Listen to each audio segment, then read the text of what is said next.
ਮੰਡੀ ਬਹਾਉਲਦੀਨ ਜ਼ਿਲ੍ਹੇ ਦੇ ਕੁਝ ਇਲਾਕਿਆਂ ਨੂੰ ਛੱਡ ਕੇ ਬਾਕੀ ਸਾਰੇ ਜ਼ਿਲ੍ਹੇ ਨੂੰ ਅਮਨ ਦਾ ਗਹਿਵਾਰਾ ਕਿਹਾ ਜਾਂਦਾ ਸੀ।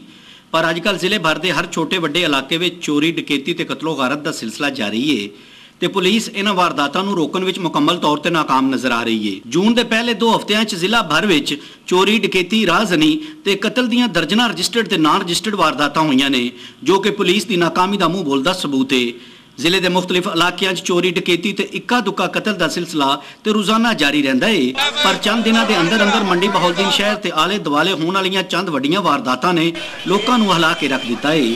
ਇਹਨਾਂ ਵਾਰਦਾਤਾਂ ਦੇ ਨਤੀਜੇ ਵਿੱਚ ਪਬਲਿਕ ਦੇ ਅੰਦਰ ਇੱਕ ਪਾਸੇ ਖੌਫ ਪਾਇਆ ਜਾਂਦਾ ਹੈ ਤੇ ਦੂਜੇ ਪਾਸੇ ਗਮੋ ਗੁੱਸਾ ਦੀ ਕੈਫੀਅਤ ਅਰੂਜ ਤੇ ਪਹੁੰਚ ਗਈ ਹੈ। ਚੰਦ ਦਿਨ ਪਹਿਲਾਂ ਰਾਵਲਪਿੰਡੀ ਦੇ ਰਿਹਾਇਸ਼ੀ ਇੱਕ ਹੀ ਘਰ ਦੇ 3 ਅਫਰਾਦ ਨੂੰ ਮਿਆਣਾ ਗੁੰਦਲ ਵਿੱਚ ਮੌਤ ਦੇ ਘਾਟ ਉਤਾਰ ਦਿੱਤਾ ਗਿਆ ਤੇ ਫਿਰ ਮੰਡੀ ਬਹਾਉਲਦੀਨ ਸ਼ਹਿਰ ਵਿੱਚ ਖਤੂਨ ਸਮੇਤ 2 ਅਫਰਾਦ ਮੌਤ ਦਾ ਨਿਸ਼ਾਨਾ ਬਣੇ। ਜ਼ੁਲਮੋ ਬਰਬਰੀਅਤ ਦੀ ਇੰਤਹਾ ਉਸ ਵੇਲੇ ਵੇਖਣ ਨੂੰ ਆਈ ਜਦ ਮੰਡੀ ਬਹਾਉਲਦੀਨ ਸ਼ਹਿਰ ਦੇ ਗੁੰਜਾਨ ਇਲਾਕੇ ਵਿੱਚ ਇੱਕ ਤਾਜਰ ਤੇ ਉਹਦੇ ਮੁਲਾਜ਼ਮ ਨੂੰ ਡਕੈਤੀ ਦੇ ਖਿਲਾਫ ਮਜ਼ਾਮਤ ਕਰਨ ਤੇ ਅੰਧਾਧੁੰਦ ਫਾਇਰਿੰਗ ਕਰਕੇ ਮੌਤ ਦੇ ਘਾਟ ਉਤਾਰ ਦਿੱਤਾ ਗਿਆ।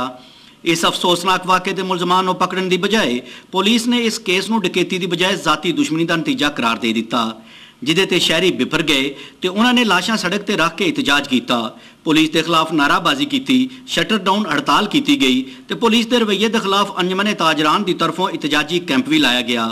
ਪੁਲਿਸ ਦੇ ਮਨਫੀ ਰਵੱਈਏ ਤੋਂ ਸ਼ਹਿਰੀ ਬਹੁਤ ਜ਼ਿਆਦਾ ਪਰੇਸ਼ਾਨ ਨੇ। ਚੰਦ ਦਿਨ ਪਹਿਲਾਂ ਹੇਲਾਂ ਚੌਕੀ ਦੇ ਅਮਲੇ ਦੀ ਤਰਫੋਂ ਖਾਤੂਨ ਉੱਤੇ ਤਸ਼ੱਦਦ ਕਰਨੇ ਤੇ ਲੋਕ ਵਿਫਰ ਗਏ ਤੇ ਉਹਨਾਂ ਨੇ ਪੁਲਿਸ ਚੌਕੀ ਦੇ ਅਮਲੇ ਦੇ ਖਿਲਾਫ ਨਾ ਸਿਰਫ ਇਤਜਾਜ ਕੀਤਾ ਬਲਕਿ ਚੌਕੀ ਦੇ ਸਮਾਨ ਨੂੰ ਵੀ ਅੱਗ ਲਾ ਦਿੱਤੀ। ਜ਼ਿਲ੍ਹਾ ਮੰਡੀ ਬਹਾਉਲਦੀਨ ਦੀ ਇਹ ਸੂਰਤ-ਏ-ਹਾਲ ਪੰਜਾਬ ਹਕੂਮਤ ਦੀ ਕਾਰਕਰਦਗੀ ਤੇ ਇੱਕ ਵੱਡਾ ਸਵਾਲੀਆ ਨਿਸ਼ਾਨ ਹੈ ਤੇ ਹਕੂਮਤ ਨੂੰ ਫੌਰੀ ਤੌਰ ਤੇ ਇਸਲਾਹ ਅਹਵਾਲ ਦੇ ਇਕਦਾਮਾਤ ਕਰਨਾ ਚਾਹੀਦੇ ਨੇ। ਕੈਮਰਾ ਟੀਮ ਦੇ ਨਾਲ ਸਫਦਰ ਇਕਬਾਲ ਵੜੈਚ, ਆਪਣਾ ਨਿਊਜ਼ ਮੰਡੀ ਬਹਾਉਲਦੀਨ।